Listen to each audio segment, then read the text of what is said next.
Assalamualaikum warahmatullahi wabarakatuh. Anak kelas 6, pada kesempatan kali ini kita akan melanjutkan materi yang berikutnya. Kemarin kita sudah belajar tentang bagaimana teknik bela diri. Kali ini kita akan melanjutkan lagi, di mana teknik bela diri yang ini yaitu sikap pasang satu, ya. Jadi perhatikan, jadi ini adalah sikap pasang satu, di mana sikap ini yaitu sikap yang berbentuk kuda-kuda tengah belakang dengan berat badan di tengah, posisi kaki depan dan belakang sejajar. Sikap pasang tertutup, ya, posisi kedua telapak tangan terbuka. Jadi ini adalah posisi pertama, yaitu sikap pasang satu. Yang kedua yaitu sikap pasang dua, ya. Sikap pasang dua bentuknya semacam ini, ya, hampir sama. Yang bedakan adalah salah satu tangan itu mengepal, ya. Jadi semacam ini namanya sikap pasang dua. Yang ketiga yaitu sikap pasang tiga. Sikap pasang tiga ini berbeda dari sikap pasang 1 dan 2, di mana pada posisi sikap pasang tiga ini, ya, berupa kuda-kuda samping, ya, di mana sikap pasang tertutup, posisi tangan kanan lurus, tangan kiri bersilang di dada dan sebaliknya. Posisi kedua telapak tangan terbuka menghadap ke atas. Jadi semacam ini merupakan sikap pasang ketiga, ya. Dan yang keempat yaitu sikap pasang keempat, bentuknya semacam ini, ya, yaitu pada gambar ini menunjukkan, ya, salah satu tangan mengepal, lalu tangan yang lainnya siap, posisi siap, ya. Jadi ini adalah sikap pasang keempat, ya. Selanjutnya kita akan bahas tentang penyebab lampu mati. Tentunya di lingkungan kita pernah mengalami kejadian lampu mati atau pemadaman lampu, di mana pemadaman lampu ini ada beberapa hal yang menyebabkannya. Mari kita amati sama-sama. Penyebab pemadaman lampu ada cukup beragam. Yang pertama itu biasanya terjadinya hujan. Nah, jika hujan ini sehingga ada petir. Jika ada petir yang menyambar pada salah satu kabel atau gardu, maka akan terjadi pemadaman lampu, ya. Yang kedua bisa jadi pemadaman lampu itu karena adanya pepohonan yang tumbang, di mana pepohonan yang tumbang ini terkadang menimpa kabel sehingga harus dipadamkan, ya, sehingga tidak akan membahayakan manusia, ya, atau tidak membahayakan pengguna jalan, biasanya di tepi jalan. Yang ketiga, pemadam lampu itu juga bisa karena ada binatang, di mana binatang ini terkadang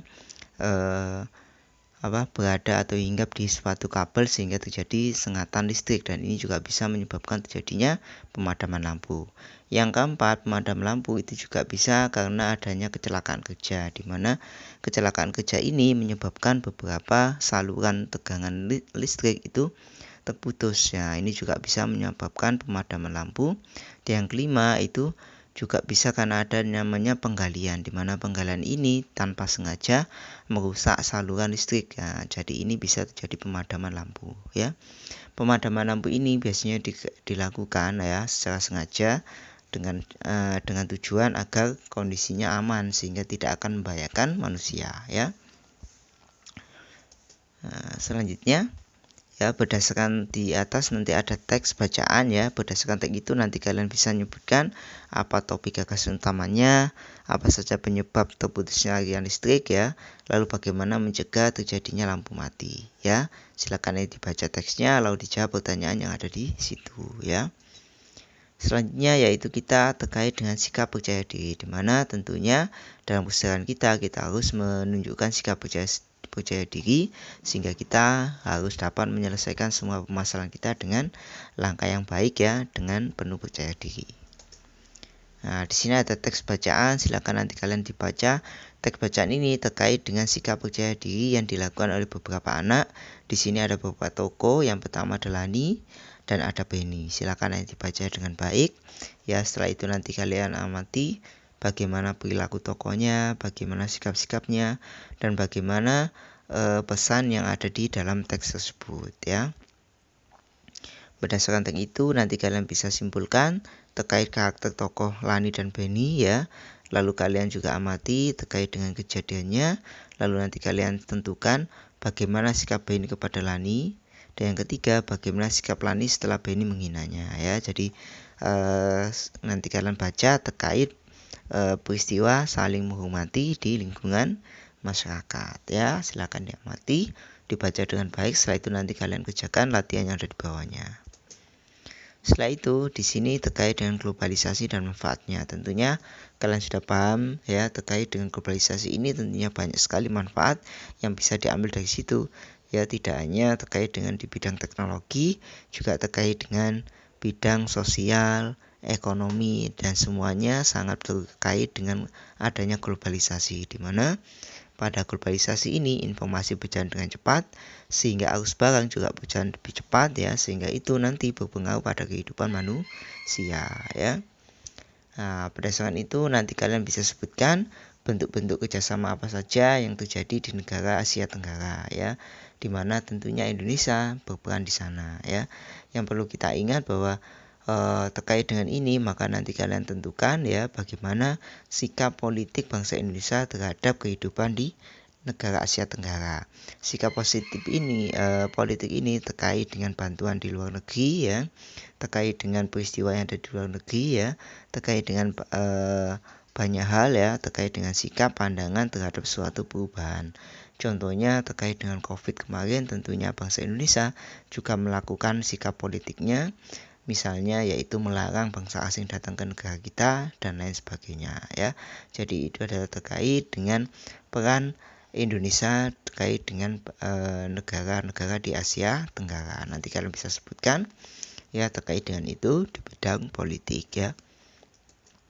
Selanjutnya di sini ada tag bacaan terkait dengan dampak pemborosan energi, di mana dampak pemborosan energi ini ya, yang perlu kita tahu bahwa pemborosan energi secara umum sekitar 80% disebabkan oleh faktor sumber daya manusia yang kurang memahami dampak dari pemborosan energi ya. Jadi kita harus tahu ternyata kehidupan kita di masyarakat itu masih sekitar 80% itu masih bersifat boros ya.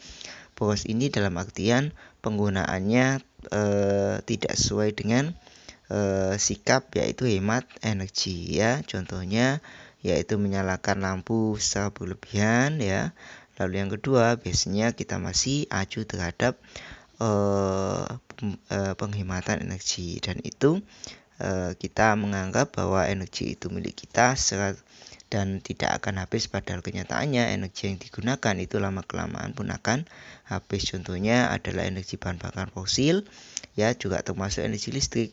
Energi listrik beberapa wilayah itu menggunakan BBM, sehingga nanti lama-kelamaan kalau digunakan secara berlebihan maka energinya pasokannya pun akan terus berkurang ya.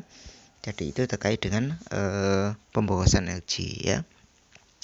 Dengan adanya pemborosan energi tentunya nanti dapat merasakan dampak yang cukup luar biasa. Contohnya adalah terjadinya pemanasan global ya, terjadinya kenaikan permukaan air laut, meningkatkan intensitas fenomena cuaca ekstrim dan lain sebagainya.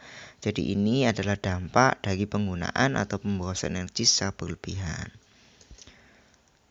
Nah, di sini ada terkait percobaan terkait dengan bola lampu, di mana tentunya kalian tahu bahwa bola lampu itu memiliki beberapa jenis ya. Ada bola lampu pijar, ada bola lampu neon, ada bola lampu LED, di mana ketiganya tentunya memiliki keunggulan yang berbeda-beda.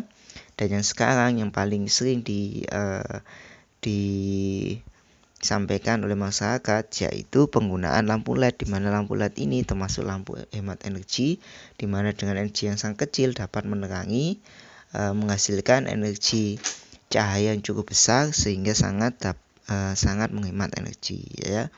Meskipun harganya lebih mahal tetapi energi yang dihasilkan itu cukup besar ya, sehingga nanti dapat menghemat energi ya. Karena apa? Karena sifat terangnya cukup luas ya. Oke, demikian pembelajaran kali ini ya terkait dengan globalisasi dan penghematan energi ya. Demikian Ustadz Aki. Wassalamualaikum warahmatullahi wabarakatuh.